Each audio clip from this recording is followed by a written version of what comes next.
Bismillahirrahmanirrahim. Assalamualaikum warahmatullahi wabarakatuh. Apa kabar teman-teman mahasiswa semua? Saya harap teman-teman semua dalam keadaan sehat dan tetap semangat menjalani hari-hari. Baiklah teman-teman semua, perkenalkan dulu, nama saya adalah Hamidah Apriani, dosen mata kuliah Bahasa Indonesia di program studi Desain Komunikasi Visual atau DKV. Nah, sebelumnya saya akan ceritakan singkat dulu riwayat pendidikan saya.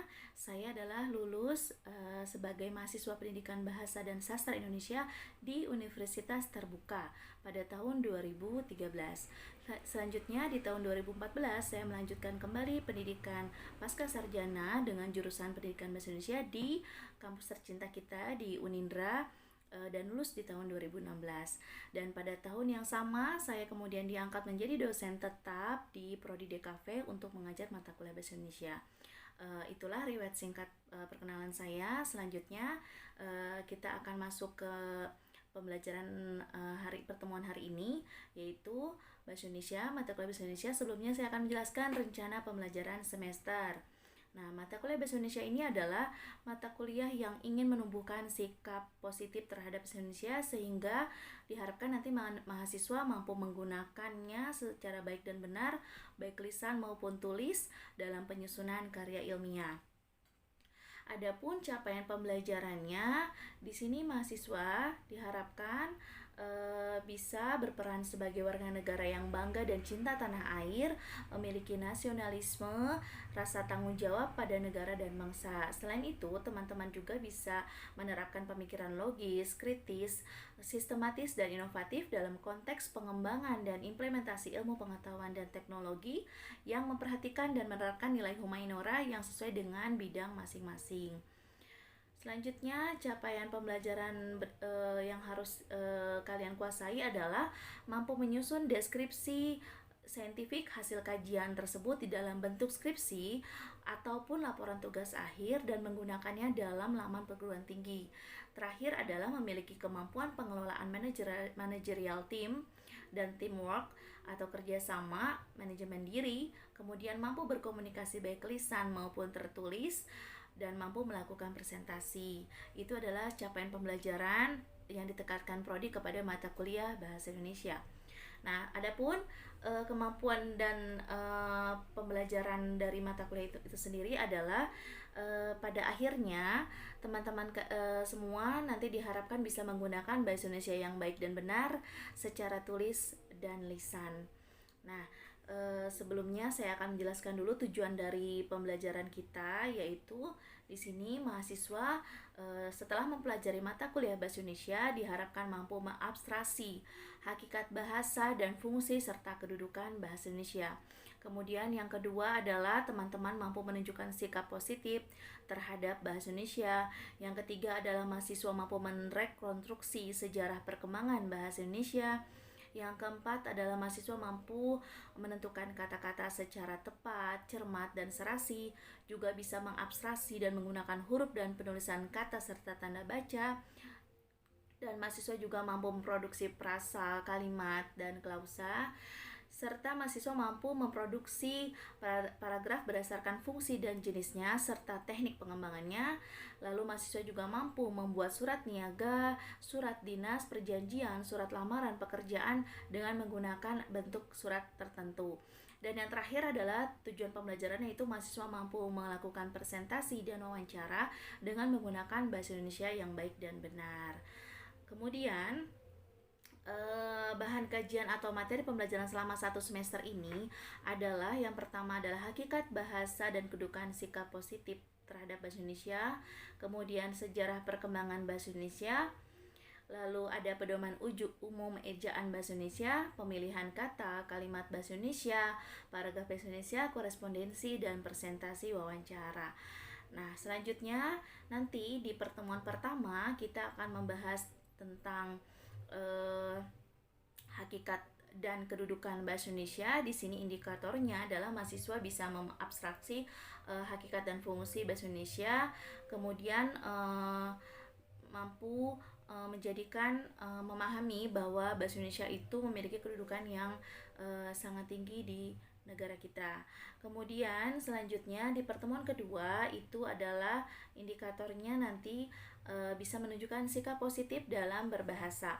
Nah, di sini akan ada penjelasan bagaimana bahasa Indonesia itu menjadi penunjang untuk semua segala aktivitas yang dilakukan oleh kita. Nah, selanjutnya ada di pertemuan ketiga itu kita membahas tentang sejarah perkembangan bahasa Indonesia. Di sini kita membahas bagaimana bahasa Indonesia itu bisa berkembang dari zaman ke zaman, kemudian perubahan-perubahan itu ke dalam hal-hal yang lebih positif dan akhirnya bisa diterapkan dalam kehidupan sehari-hari. Nah, pada pertemuan keempat, di sini mahasiswa akan mempelajari tentang pemakaian huruf dan penulisan kata. Di sini kita belajar tentang pedoman umum ejaan bahasa Indonesia. Lebih tepatnya adalah pemakaian huruf dan penulisan kata. Nah, di sini nantinya indikatornya adalah kalian mampu mengabstraksi dan mengkonstruksikan penulisan huruf dan kata tersebut dalam sebuah tulisan, ya, bisa dalam sebuah karya ilmiah, artikel, laporan tugas akhir dan sebagainya. Kemudian dari pertemuan kelima kita juga masih membahas tentang pedoman umum ejaan bahasa Indonesia. Di sini pembahasannya adalah mengenai penggunaan tanda baca. Nah, sering kali ditemui bahwa penggunaan tanda baca ini masih ada kesalahan-kesalahan dalam penulisan di sebuah makalah atau karya ilmiah. Maka disinilah kita akan mempelajari lagi bagaimana penggunaan tanda baca itu dan diletakkan secara tepat dalam sebuah tulisan. Kemudian pertemuan ke-6 kita bisa menentukan kata-kata secara tepat. Nah, ini adalah pemilihan kata atau diksi. Kita akan mempelajari pemilihan kata secara tepat dan kemudian dituangkan dalam sebuah tulisan kita. Nah, selanjutnya pertemuan ke-7 itu akan membahas tentang ketepatan dalam menentukan kata secara cermat dan serasi. Ini kaitannya masih dengan pembahasan yang sama, yaitu diksi atau pilihan kata. Di pertemuan ke-9 nantinya kita akan masuk ke dalam pembahasan mengenai kalimat. Di sini diharapkan indikatornya adalah mahasiswa mampu memproduksi frasa dan klausa. Apa itu perbedaan frasa, kemudian apa itu klausa, kemudian dituangkan dalam sebuah kalimat. Selanjutnya di pertemuan ke-10 adalah membahas tentang jenis-jenis kalimat. Nah, di sini adalah kalimat-kalimat yang ada jenis-jenisnya berdasarkan tingkatannya, yaitu ada kalimat simple, kompleks, dan efektif juga. Nah, kemudian di pertemuan ke-11 itu akan membahas bagaimana memproduksi paragraf berdasarkan fungsi dan jenisnya. Di sini adalah ketepatan dalam produksi paragraf berdasarkan jenis dan fungsinya. Selanjutnya di pertemuan ke-12 itu akan lebih membahas tentang memproduksi paragraf, yaitu bagaimana cara membuat sebuah paragraf berdasarkan teknik pengembangannya. Selanjutnya di pertemuan ke-13 membahas tentang surat niaga dan menggunakan dalam bentuk-bentuk tertentu. Jadi diharapkan mahasiswa bisa menggunakan atau membuat surat sesuai dengan aturan yang berlaku dan ketepatan bagaimana membuat surat tersebut. Nah, di pertemuan ke-14 kita akan membahas tentang surat perjanjian dinas dan lamaran pekerjaan. Jadi di sini ditekankan mahasiswa sudah bisa mengaplikasikan mata kuliah bahasa Indonesia dalam bentuk membuat surat. Kemudian di pertemuan ke-15 mahasiswa akan melakukan presentasi dan wawancara. Jadi aplikatifnya adalah bagaimana kalian bisa mengkomunikasikan bahasa Indonesia itu secara lisan dan tepat gitu ya dalam presentasi dan wawancara. Kemudian di pertemuan ke-16 itu adalah UAS. Nah, itu adalah pemaparan tentang rencana pembelajaran selama 1 semester. Selanjutnya saya akan membahas materi pembelajaran hari ini, yaitu pertemuan ke-10 membahas tentang jenis-jenis kalimat. Nah, jenis kalimat menurut jumlah klausanya. Seperti pada pertemuan yang lalu, yaitu pada pertemuan ke-9 kita sudah membahas tentang pengertian kalimat, kemudian ada unsur-unsur kalimat apa saja yang mendukung, kemudian ada syarat-syarat kalimat, pembentuk kalimat. Nah, di pertemuan ke-10 ini kita akan membahas jenis kalimat berdasarkan jumlah klausa. Nah, sebelumnya saya akan mengulang kembali apa itu hakikat kalimat. Nah, hakikat kalimat sendiri adalah dalam pandangan gramatikal menganggap bahwa tata bahasa sebagai subsistem yang hierarkis, kalimat merupakan satuan yang tetap terikat, lebih besar atau dapat berdiri sendiri.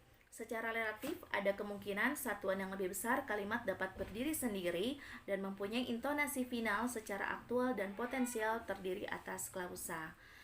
Nah, hakikat kalimat menurut para ahli yang pertama adalah menurut Darjo Wijoyo yang menyatakan bahwa kalimat ialah bagian terkecil dari suatu ujaran atau teks wacana yang mengungkapkan pikiran yang utuh secara ketatabahasaan. Sedangkan menurut Slamet Mulyana, kalimat adalah sebagai keseluruhan pemakaian kata ulang berlagu disusun menurut sistem bahasa yang bersangkutan, mungkin yang dipakai hanya satu atau bisa juga lebih. Selanjutnya, jenis-jenis kalimat. Kalimat bisa dibedakan menjadi beberapa jenis menurut jumlah klausa pembentuknya, kemudian fungsinya, kelengkapan unsurnya, susunan subjek, dan predikatnya. Baiklah, kita bahas satu-satu. Yang pertama yaitu jenis kalimat menurut jumlah klausa. Nah, kalimat dapat dibentuk atas dua macam, yaitu kalimat tunggal dan kalimat majemuk. Apa sih perbedaannya? Nah, untuk kalimat tunggal adalah kalimat yang mempunyai satu klausa bebas. Hal itu berarti hanya ada satu predikat di dalam kalimat tunggal. Unsur predikat adalah sebagai penanda klausa, unsur subjek dan predikat selalu wajib hadir dalam sebuah kalimat. Jadi, yang sudah kita pelajari pada minggu lalu, bahwa unsur-unsur kalimat sendiri adalah terdiri dari subjek, predikat, kemudian ada objek, ada kata keterangan, dan sebagainya. Nah, yang menjadi unsur wajib dalam sebuah kalimat itu yaitu hanya dua, subjek dan predikat. Nah, dikatakan kalimat tunggal adalah dia hanya memiliki satu predikat. Berikut adalah contoh dari kalimat tunggal. Ya, berdasarkan jenis kata atau frasa pengisi predikatnya, kalimat tunggal itu dapat dipilah menjadi 4 macam yang diberi nama atau label tambahan sesuai dengan jenis kata atau frasanya, yaitu nominal, adjektiva, verbal, dan numeral. Nominal adalah kata benda, kemudian adjektiva adalah kata sifat, verbal adalah kata kerja, dan numeral adalah kata bilangan. Nah, berikut adalah contohnya satu persatu. Yang pertama adalah kami mahasiswa Unindra Ranco. Ini termasuk jenis kalimat nominal. Nah, kalimat nominal ini artinya kata benda, di mana predikatnya adalah mahasiswa. Nah, mahasiswa di sini adalah kata benda. Kemudian kita lihat contoh yang kedua. Yang kedua yaitu jawaban anak pintar itu sangat tepat. Ini maksudnya ke kalimat adjektiva atau kata sifat, di mana kata predikatnya adalah anak pintar. Kemudian contoh yang ketiga yaitu sapi-sapi sedang merumput. Nah, ini hanya terdiri dari dua unsur, yaitu subjek dan predikat, di mana subjeknya adalah sapi, kemudian predikatnya adalah merumput. Merumput ini adalah kata kerja atau verbal. Jadi artinya sedang memakan rumput. Seperti itu. Kemudian contoh yang terakhir adalah mobil orang kaya itu ada 75. Nah, ini adalah jenis dari contoh kalimat numeral atau kalimat yang mengandung unsur kata bilangan. Nah, kata bilangan itu sendiri terlihat di kata 75. Nah, jelas ya, ini adalah contoh-contoh dari kalimat tunggal yang dimana predikatnya perlu diketahui atau ditekankan adalah hanya memiliki satu predikat. Selanjutnya adalah kalimat majemuk. Nah, kalimat majemuk adalah kalimat yang merupakan gabungan dari dua atau lebih kalimat tunggal. Dengan kata lain, kalimat majemuk adalah kalimat yang sekurang-kurangnya terdiri atas subjek dan dua predikat. Jadi predikatnya ada dua ya, lebih dari satu. Nah, kalimat majemuk sendiri terbagi menjadi dua bagian, yaitu kalimat majemuk setara atau koordinatif. Yang kedua adalah kalimat majemuk bertingkat atau kompleks atau subordinatif. Kita bahas satu-satu. Yang pertama adalah kalimat majemuk setara atau koordinatif. Apa sih yang dimaksud dengan kalimat majemuk setara? Nah, kalimat majemuk setara atau koordinatif yaitu gabungan dua pokok pikiran atau lebih yang kedudukannya setara. Struktur kalimat yang di dalamnya terdapat sekurang-kurangnya dua kalimat dasar dan masing-masing dapat berdiri sendiri sebagai kalimat tunggal. Jadi paham ya, kalimat majemuk itu terdiri dari dua kalimat tunggal ya, bisa berdiri masing-masing. Kemudian konjungtor yang menghubungkan klausa dalam kalimat majemuk setara jumlahnya sangat banyak. Nah, konjungtor sendiri atau kata penghubung itu menunjuk beberapa jenis hubungan dan menjalankan beberapa fungsi. Nah, berikut adalah tabel dari kata penghubung atau konjungsi dalam kalimat majemuk setara. Ada empat jenis hubungan, artinya ada 4 jenis kata konjungsi sesuai dengan fungsinya. Yang pertama adalah sebagai kata penghubung. Di sini fungsinya adalah menyatakan penjumlahan atau gabungan kejadian, kegiatan, peristiwa, dan proses. Kata penghubung sendiri di sini adalah contohnya dan, serta, baik, maupun. Kemudian jenis hubungan yang kedua adalah pertentangan. Pertentangan di sini adalah fungsinya yaitu sebagai hal yang dinyatakan dalam klausa pertama bertentangan dengan klausa kedua. Nah, kata penghubung sendirinya contohnya yaitu tetapi, sedangkan, bukannya, melainkan. Kemudian yang ketiga adalah jenis hubungannya pemilihan. Fungsinya adalah menyatakan pilihan di antara dua kemungkinan. Kata penghubungnya yaitu hanya satu, yaitu atau. Kemudian yang keempat adalah jenis hubungannya perurutan. Fungsinya menyatakan kejadian yang berurutan. Kata penghubungnya adalah lalu dan kemudian. Ini adalah kata-kata penghubung atau konjungsi yang digunakan dalam kalimat majemuk setara. Nah, baiklah kita lihat lagi contoh kalimat majemuk setara atau koordinatif.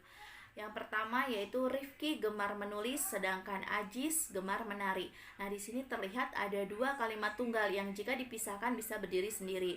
Yang pertama contohnya adalah Rifki gemar menulis, konjungsinya atau kata penghubungnya adalah sedangkan. Berarti ini pertentangan, yaitu artinya kalimat satu dengan kalimat dua berlawanan. Nah, kemudian kalimat keduanya adalah Ajis gemar menari. Nah, kalau dilihat dari kalimat tunggalnya, gemar menulis dan gemar menari, ini berarti masuknya ke jenis kalimat verbal atau kata kerja gitu ya. Kemudian kita lihat contoh yang kedua. Contoh yang kedua yaitu engkau tinggal di sini atau ikut dengan saya. Nah, kata konjungsinya atau kata penghubungnya adalah atau. Berarti ini jenis fungsinya adalah sebagai pemilihan gitu ya. Subjeknya adalah engkau, kemudian memilih untuk tinggal di sini atau ikut dengan saya, seperti itu. Kemudian contoh yang ketiga kita lihat yaitu Dimas tampan tetapi sombong. Di sini kata penghubungnya adalah tetapi. Subjeknya hanya satu yaitu Dimas, tetapi memiliki dua predikat, yaitu predikat dari kata adjektifal atau kata sifat yaitu tampan dan sombong. Kemudian di contoh yang keempat yaitu Denny memarkirkan mobil di lantai 3 lalu naik ke lift ke lantai 6. Berarti ini perurutan, yaitu kata penghubungnya tadi adalah lalu ya. Kemudian subjeknya hanya satu yaitu Denny tetapi memiliki dua predikat. Baiklah, selanjutnya kita masuk ke jenis yang kedua yaitu kalimat majemuk bertingkat atau disebut juga kalimat kompleks atau kalimat subordinatif, yaitu kalimat tunggal yang salah satu jabatannya diperluas bisa membentuk kalimat baru. Nah, kalimat majemuk bertingkat atau kompleks subordinatif yaitu kalimat tunggal yang salah satu jabarannya diperluas membentuk kalimat baru. Dalam kalimat majemuk bertingkat kita mengenal ada dua jenis, yaitu induk kalimat dan anak kalimat. Jadi bedanya dengan setara dan majemuk bertingkat seperti itu ya. Jadi di dalam kalimat majemuk bertingkat itu ada istilah induk kalimat dan anak kalimat. Induk kalimat, jabatan dalam kalimat yang bersifat tetap atau tidak mengalami perubahan. Sedangkan jabatan kalimat yang diperluas membentuk kalimat baru. Anak kalimat ditandai pemakaian kata penghubung dan bila mendahului induk kalimat dipisah dengan tanda baca.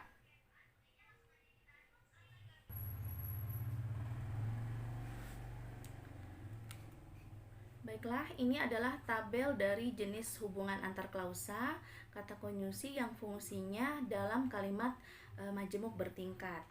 Ternyata lebih banyak dibandingkan dari tadi ya kalimat majemuk setara. Di sini jenis hubungannya ada waktu, ada syarat, tujuan, konsesif, pembandingan, penyebaban, pengakibatan, kemudian cara atau alat, kemiripan, kenyataan, dan penjelasannya. Nah, di sini kata konjungsinya untuk yang waktu itu sangat banyak. Kalian bisa lihat yaitu ada sejak, ada sedari, sewaktu, sementara, seraya, setelah, sambil, sehabis, sebelum, ketika, tatkala, hingga, sampai. Kemudian untuk yang syarat itu ada kata penghubungnya ialah jika, seandainya, andai kata, andaikan, asalkan, kalau, apabila, bila mana, dan manakala. Sedangkan untuk jenis hubungan tujuan, kata konjungsinya adalah agar, supaya, untuk, biar. Kemudian untuk konsesif, di sini kata penghubungnya adalah walaupun, meskipun, sekalipun, biarpun, kendatipun, sungguh pun. Kemudian untuk pembandingan, kata konjungsinya adalah seperti, bagaikan, laksana, sebagaimana, daripada, alih-alih ibarat. Sementara untuk jenis hubungan penyebaban, kata penghubungnya adalah sebab, karena, oleh karena. Kemudian untuk jenis hubungan pengakibatan, kata konjungsinya adalah sehingga, sampai-sampai, maka. Kemudian untuk yang jenis hubungan cara atau alat, maka kata penghubungnya adalah dengan atau tanpa. Kemudian yang kemiripan, kata penghubungnya adalah seolah-olah, akan. Sedangkan kenyataan, kata penghubungnya adalah padahal. Yang terakhir adalah penjelasan, kata penghubungnya adalah bahwa. Baiklah, ini adalah jenis-jenis kata penghubung atau konjungsi dari masing-masing jenis hubungan. Selanjutnya kita lihat ke contoh kalimatnya. Nah, berikut adalah contoh kalimat majemuk bertingkat atau kompleks subordinatif. Kita lihat contoh kalimat yang pertama, yaitu pengurus lama berjanji bahwa koperasi kita akan memilih pengurus baru. Nah, di sini terlihat bahwa kata konjungsinya adalah bahwa atau penerangan ya. Kemudian contoh yang kedua adalah dengan menurunkan harga beberapa jenis BBM, kita berharap kegiatan ekonomi tidak lesu lagi. Nah, di sini kata konjungsinya adalah dengan, berarti menunjukkan sebuah proses. Nah, terlihat bahwa di sini adalah ada anak kalimat dan induk kalimat. Manakah yang termasuk anak kalimat? Itu adalah kalimat yang di sini karena ada kata konjungsinya dengan, maka anak kalimatnya adalah di awal. Yang menjadi induk kalimat adalah di akhir, yaitu dari mulai kata kita berharap kegiatan ekonomi tidak lesu lagi. Nah, itu adalah menjadi induk kalimat. Nah, induk kalimat bisa dipertukarkan posisinya menjadi di akhir, yaitu dengan catatan konjungsinya atau kata penghubungnya diletakkan di awal. Kemudian kita lihat contoh yang ketiga. Contoh yang ketiga adalah dia diam saja seakan-akan tidak tahu kesalahannya. Kita bisa lihat juga contoh yang keempat, yaitu agar koperasi unit desa atau KUD berkembang, perlu dipikirkan penciptaan kader-kader yang tangguh. Nah, ini juga sama kasusnya dengan contoh yang kedua, bahwa induk kalimatnya diletakkan setelah koma atau menjadi kalimat kedua. Yang menjadi kalimat pertamanya adalah anak kalimat, yaitu dengan konjungsi tujuannya, yaitu agar. Nah, jika dibalik itu masih bisa menjadi kalimat majemuk subordinatif, yaitu menjadi seperti ini. Perlu dipikirkan penciptaan kader-kader yang tangguh agar koperasi unit desa KUD berkembang, seperti itu. Jadi, induk kalimat bisa pindah ke depan. Selanjutnya adalah contoh yang kelima, tempat itu kotor, makanya dia malas kalau disuruh ke situ. Nah, kemudian kita bisa lihat contoh yang kelima, yaitu ketika memberikan keterangan, saksi itu meneteskan air mata. Contoh yang keenam adalah hujan turun berhari-hari sehingga banjir besar melanda kota itu. Contoh yang terakhir yaitu pembangunan rumah susun itu memerlukan penelitian sebab beberapa unit rumah susun belum berpenghuni. Nah, itu adalah contoh kalimat majemuk bertingkat atau kalimat kompleks, atau bisa juga disebut dengan kalimat subordinatif. Nah, selanjutnya kita membahas jenis kalimat menurut fungsinya.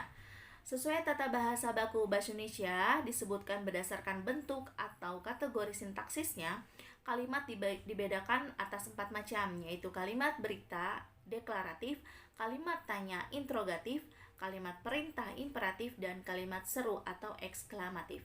Kita bahas satu-satu. Yang pertama yaitu kalimat berita atau deklaratif. Dipakai untuk menyatakan suatu berita. Nah, ciri-ciri kalimat berita sendiri ini bersifat bebas, boleh langsung atau tidak langsung, aktif atau pasif, tunggal atau majemuk, berintonasi menurun, dan kalimatnya diakhiri dengan tanda titik. Contohnya kita lihat ya, pembagian beras gratis di kampungku dilakukan kemarin pagi. Itu ada kalimat berita atau deklaratif ya. Kemudian yang kedua adalah perayaan Hari Buruh berlangsung meriah. Ini adalah contoh dari kalimat berita atau disebut deklaratif. Kemudian yang kedua, jenisnya adalah kalimat tanya atau interrogatif. Nah, kalimat ini dipakai untuk memperoleh informasi. Ciri-cirinya, yang pertama, pasti diakhiri dengan tanda tanya. Yang kedua, berintonasi naik dan sering pula hadir kata apakah, bagaimana, di mana, siapa, yang mana. Jadi ada kata tanyanya. Contohnya kita lihat yang pertama, apakah barang ini milikmu? Yang kedua, kapan adikmu kembali ke Indonesia? Nah, itu adalah contoh kalimat tanya. Selanjutnya yang ketiga adalah kalimat perintah atau disebut juga imperatif. Artinya kalimat yang tujuannya adalah untuk menyuruh atau melarang orang berbuat sesuatu. Kalimat perintah berintonasi menurun dan diakhiri tanda titik atau tanda seru.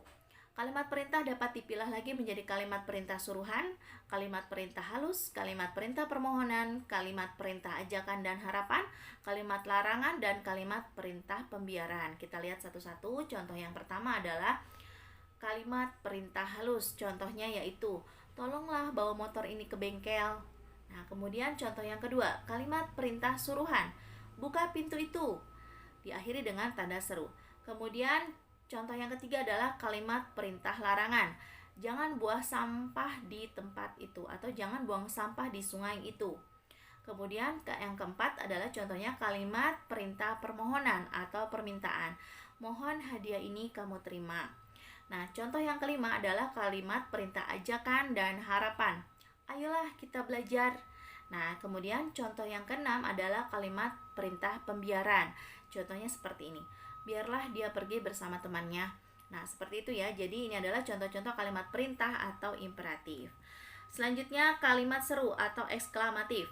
Kalimat seru atau eksklamatif adalah kalimat yang dipakai untuk mengungkapkan perasaan, emosi yang kuat, termasuk kejadian yang tiba-tiba dan memerlukan reaksi spontan.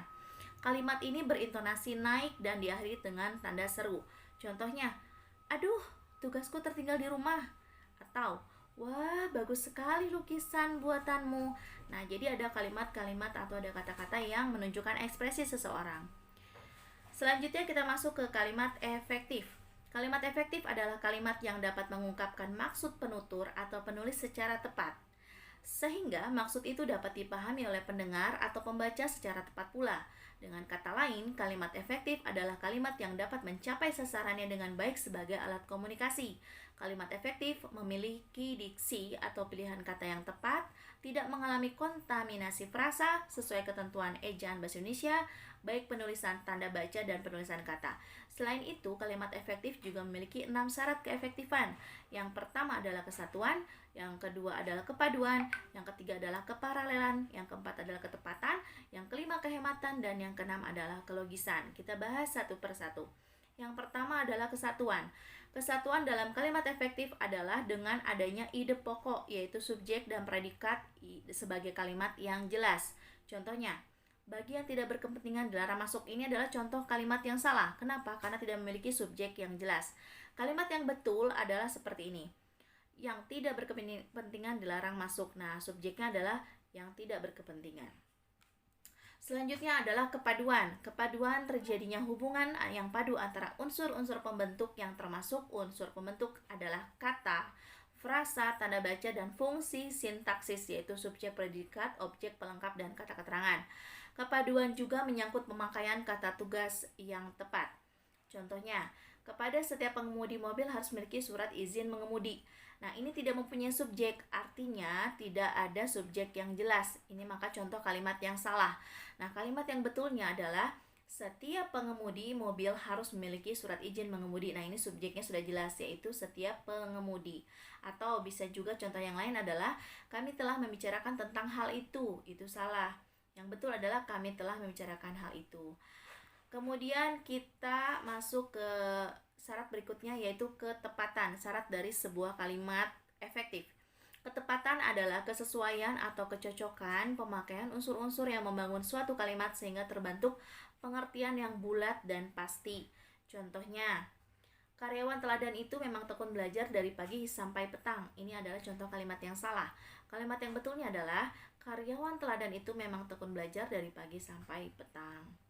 Kemudian syarat yang keempat adalah kehematan. Kehematan artinya hemat pemakaian kata atau kelompok kata, dengan kata lain tidak mengalami gejala bahasa pleonasme atau memiliki makna yang banyak. Dengan hemat kata diharapkan kalimat menjadi padat berisi. Contohnya, hanya ini saja yang dapat saya berikan. Ini adalah contoh kalimat yang salah. Yang betul adalah hanya ini yang dapat saya berikan, atau ini saja yang dapat saya berikan. Jadi hanya dan saja itu memiliki makna yang sama. Kemudian syarat yang terakhir adalah kelogisan. Kelogisan di sini adalah terdapatnya arti kalimat dan logis masuk akal. Supaya efektif, kata-kata dalam sebuah kalimat tidak boleh menimbulkan makna ambigu atau kalimat yang memiliki makna banyak atau ganda, atau tidak boleh mengandung dua pengertian. Nah, contohnya adalah di sini bisa terlihat Hari Kemerdekaan Republik Indonesia ke-57, itu adalah contoh yang salah. Maka yang betulnya adalah kepada Hari Kemerdekaan ke-57 Republik Indonesia, itu yang benar. Simpulannya adalah kalimat merupakan kesatuan ujaran yang mengungkapkan suatu konsep pikiran dan perasaan. Kalimat dapat dibedakan menjadi beberapa jenis menurut jumlah klausanya, fungsi isinya, kelengkapan unsur, susunan subjek, dan predikatnya. Pemahaman atau memahami jenis kalimat sangatlah perlu dalam penulisan maupun penyampaian secara lisan agar tahu jenis kalimat apa yang harus dan pantas digunakan dalam penulisan maupun penyampaian secara lisan. Kemudian pembaca harus memiliki kemauan dan semangat dalam memahami jenis-jenis kalimat demi meningkatkan kualitas kalimat yang diinginkan dan digunakan agar menjadi lebih baik. Seperti itu, terima kasih pemaparan materi hari ini. Terima kasih atas perhatiannya. Baiklah, nanti kita akan bertemu lagi di pertemuan berikutnya. Nanti teman-teman akan mempelajari materi selanjutnya, yaitu tentang paragraf. Terima kasih. Assalamualaikum warahmatullahi wabarakatuh.